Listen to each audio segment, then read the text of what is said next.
Picture this. A surgeon in Tokyo reaches for a scalpel. A chip maker in Taiwan feeds raw material into a furnace running at temperatures most metals cannot survive.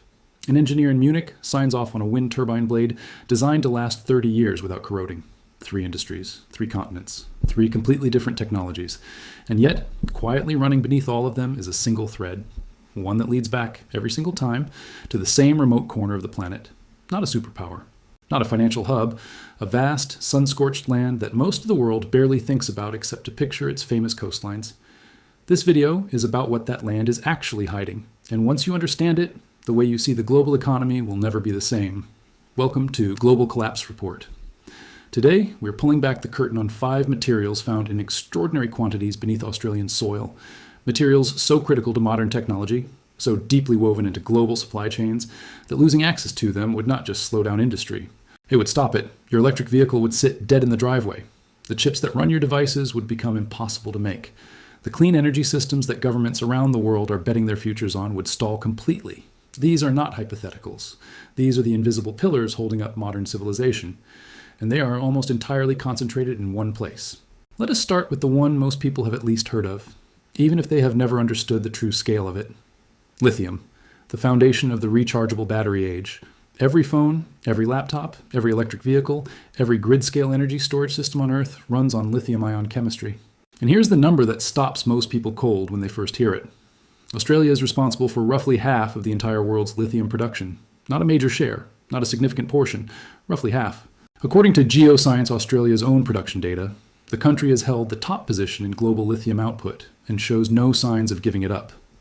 What makes this even more remarkable is that Australian lithium does not come from the evaporation ponds that dot the South American salt flats. It comes from hard rock, ancient formations called spodumene that locked lithium into dense mineral structures billions of years ago.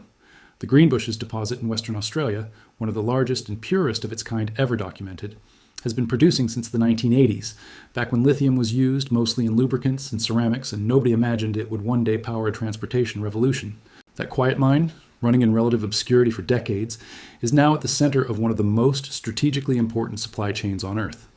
The governments and corporations racing to build the clean energy future have one question on their lips. Where is the lithium? And the answer, again and again, is Western Australia. But lithium is only the beginning. The second material on this list is one that most people have never encountered by name, even though it is doing essential work inside the devices they use every day. It is called zircon, and it comes from mineral sands deposited along ancient Australian coastlines, beaches that formed over millions of years, long before any human civilization existed. Zircon is the primary source of zirconium, a metal with a set of properties that makes it almost irreplaceable in some of the most demanding industrial environments on the planet.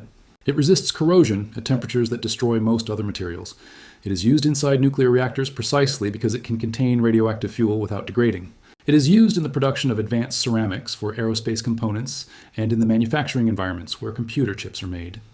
Australia holds the world's largest known economically viable reserves of zircon, and it ranks among the top global producers year after year. The deposits were sitting there for millennia while farmers plowed fields above them and fishermen cast nets beside them. Nobody knew. And now that the world does know, the scramble to secure this material has become a quiet but intense geopolitical competition. The third material takes us deeper into a category that touches almost every manufactured object you have ever seen. It is called rutile, and it is the world's most important natural source of titanium. Titanium is the metal that engineers reach for when something needs to be both incredibly strong and remarkably light. It matches the structural strength of steel at less than half the weight. It does not corrode. Salt water cannot touch it. Extreme heat barely affects it. This combination makes it the material of choice for jet engine components, spacecraft structures, military hardware, surgical implants, and deep-sea equipment. Australia is not just a significant producer of rutile. According to Geoscience Australia's rankings, it is the #1 producer in the world, and it holds the largest known economic reserves of this mineral anywhere on Earth.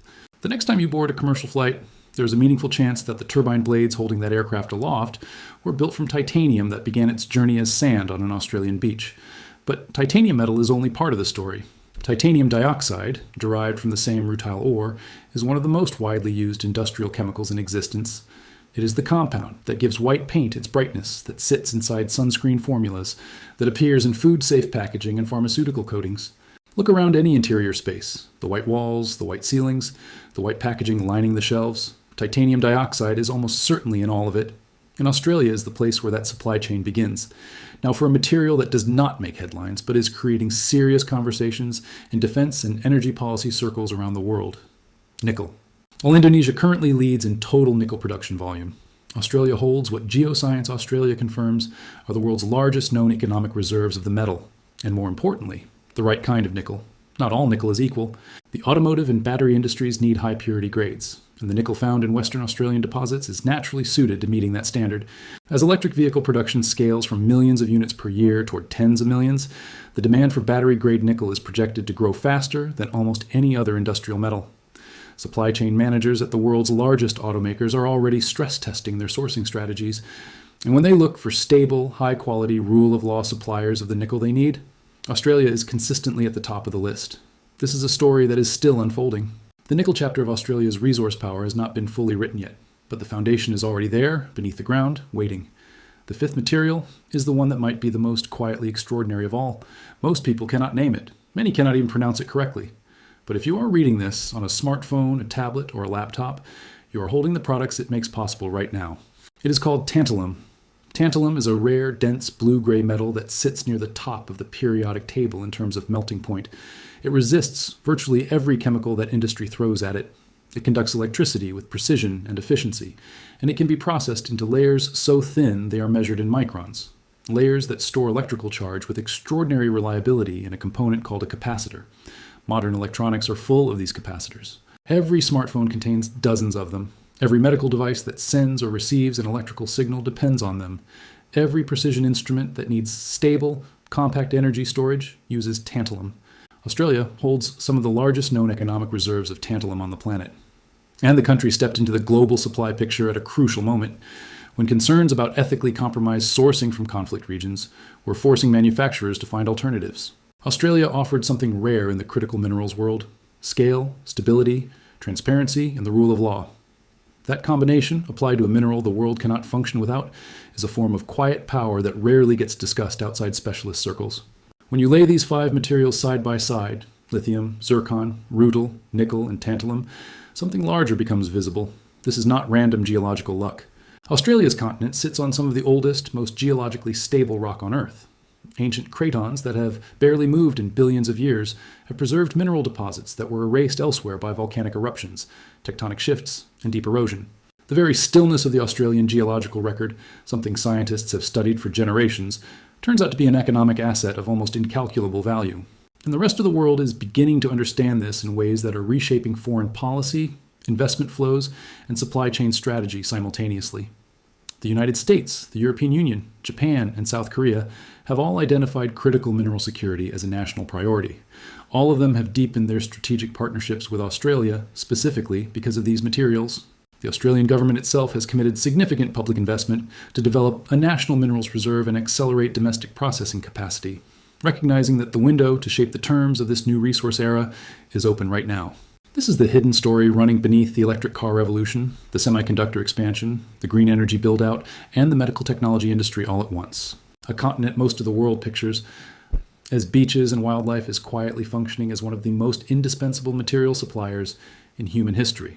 Not through military force, not through financial dominance, through what lies beneath the ground: 5 materials, 1 country, and a supply chain dependency that the world is only beginning to fully reckon with. If this changed the way you think about global supply chains, about critical minerals, or about the countries that actually keep modern civilization running, tell us in the comments below. Which of these 5 materials surprised you the most?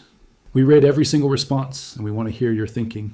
Share this with someone who follows economics, technology, or global affairs. They need to see this story, and subscribe to Global Collapse Report if you have not already.